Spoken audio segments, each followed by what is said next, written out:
Nous sommes de retour sur le plateau du live TV Finance. On continue à se pencher particulièrement sur le marché parisien avec une tendance qui se confirme ce matin puisque le CAC est dans le vert à 6 982 points et prend 0,45%. On va continuer à vous donner de nouvelles clés pour appréhender ces marchés boursiers. Pour cela, on va retrouver Florent Dubreuil, analyste marché chez Admirals. Florent Dubreuil qui va nous signer son flash marché hebdomadaire. Un flash marché dans lequel vous nous parlerez, bonjour Florent, excusez-moi. Bonjour Louis-Antoine. Vous nous parlerez FOMC, vote de la Banque centrale d'Angleterre et de la paire GPD-USD.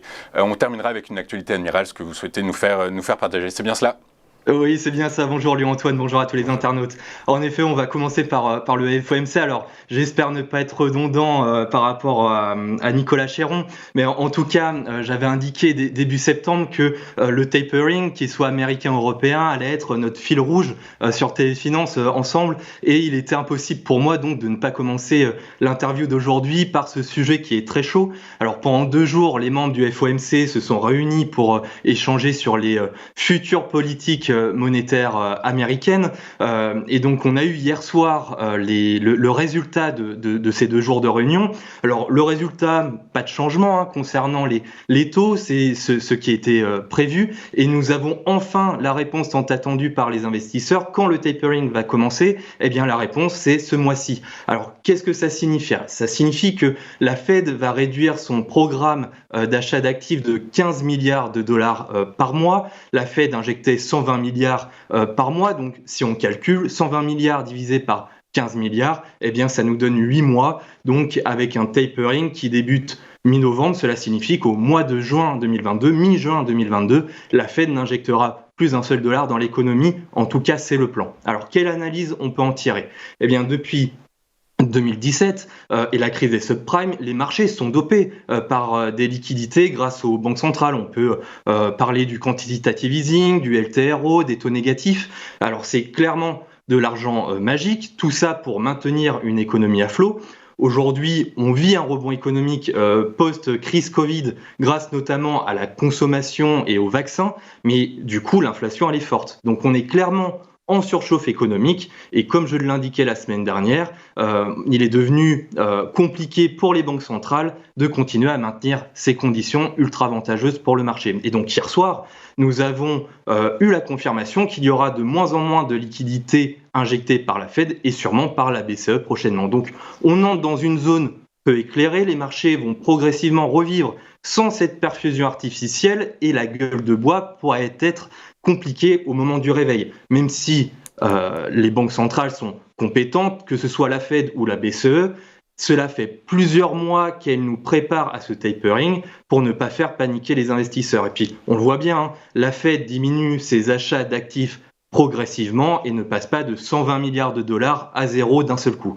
Donc, afin de rassurer le marché, la Fed a tout de même indiqué qu'elle se laisse la possibilité d'ajuster le rythme de ses achats si des changements dans les perspectives économiques le nécessitaient. Donc on pourrait entrer dans une zone de turbulence où la prudence peut être un élément important, même si aujourd'hui l'annonce est extrêmement bien digérée par les marchés, puisque le CAC 40 a vécu son plus haut historique hier, et comme vous l'avez dit juste avant, il est toujours dans le vert. Les indices US étaient aussi à la hausse hier à la clôture. Donc maintenant on va se tourner sur la hausse des taux, viendra tel en juillet 2022 après la fin du tapering. Les investisseurs tablent eux plutôt sur fin 2022 voire maintenant 2023, mais l'inflation qui est plus forte que prévu et surtout plus durable, même si là encore Powell a affirmé hier qu'elle était toujours transitoire.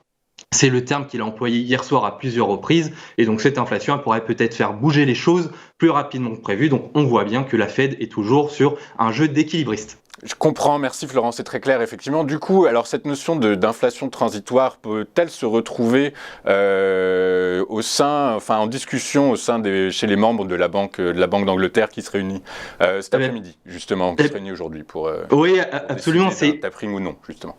Absolument, c'est à 13 heures. Donc la Banque d'Angleterre, elle va publier 4 points importants.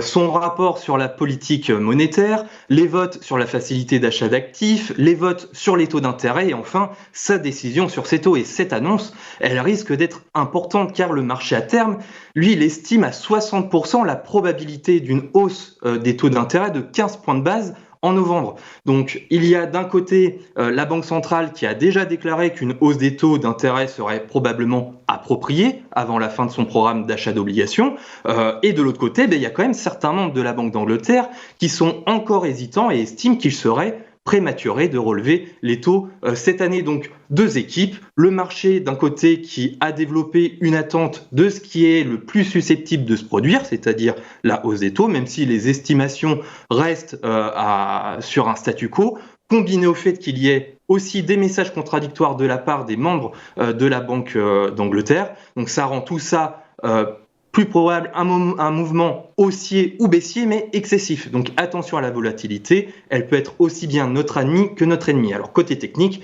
on le voit à l'écran, donc c'est le graphique GBP-USD, c'est-à-dire la paire de la livre sterling et du dollar US. Le graphique est en hebdomadaire, ce qui signifie qu'un chandelier japonais équivaut à une semaine. Donc nous sommes sur du moyen terme, puisque la période va du 23 mars 2014 à hier. Alors ce graphique hebdomadaire de la paire GBP-USD, il révèle que le taux de change oscille entre une résistance et un support majeur, comme le montrent les deux lignes horizontales. Il y a la ligne verte inférieure qui est le support et la rouge supérieure qui est la résistance. Le prix, on le voit, a rejeté le niveau de résistance à 2 reprises, en février et en mai, avant d'entamer une tendance baissière vers son niveau de support. Et donc en juin, le prix a rebondi à proximité de ce niveau de support pour former une nouvelle tendance haussière à court terme, sans toutefois parvenir à remettre en question la théorie d'eau baissier, c'est-à-dire les points les plus bas et les points les plus hauts sont de plus en plus bas. Et c'est là où ça devient intéressant. C'est cette incapacité de la paire à atteindre un sommet plus élevé que le précédent pourrait être le signe que les traders à long terme pourraient rester sur la touche jusqu'à l'annonce donc, de la Banque d'Angleterre aujourd'hui. On sera extrêmement attentif, en tout cas chez Admirals, aux annonces de la Banque d'Angleterre. Je vous remercie Florent, c'est très clair. Merci beaucoup pour votre éclairage. Florent Dubreuil, analyste marché chez Admirals. Et donc, je crois que vous avez une dernière information à nous faire part à propos de l'actualité d'Admirals. Absolument, Antoine. C'est en effet un point que je voulais vous présenter à vous et puis à tous les internautes qui nous regardent. Alors, Admirals a lancé une nouvelle offre le 1er novembre qui s'appelle les journées trading ou les trade days. Vous allez donc pouvoir bénéficier d'un cashback sur le spread de vos trades. Ce cashback, il est de 15%, puis il augmente toutes les semaines jusqu'au jour du Black Friday qui est le 26 novembre et ce cashback va atteindre 50%. Donc, tous les instruments ne bénéficient pas de ce cashback, mais Admirals a voulu vous proposer les plus utilisés, le DAX 40, le Dow Jones 30, le Nasdaq 100, l'euro USD, l'USD JPY, l'or, le Bitcoin USD et l'Ethereum USD, car oui, vous pouvez trader des CFD crypto avec Admirals. Donc, je vous invite à venir découvrir cette belle offre et ses conditions sur notre site internet admiralmarkets.com/fr. Merci Florent, c'est très clair. Merci à vous. Nos internautes iront voir vos produits. Merci d'avoir été avec nous dans le live Flash Marché Admirals que vous retrouvez chaque jeudi aux alentours de 9h15.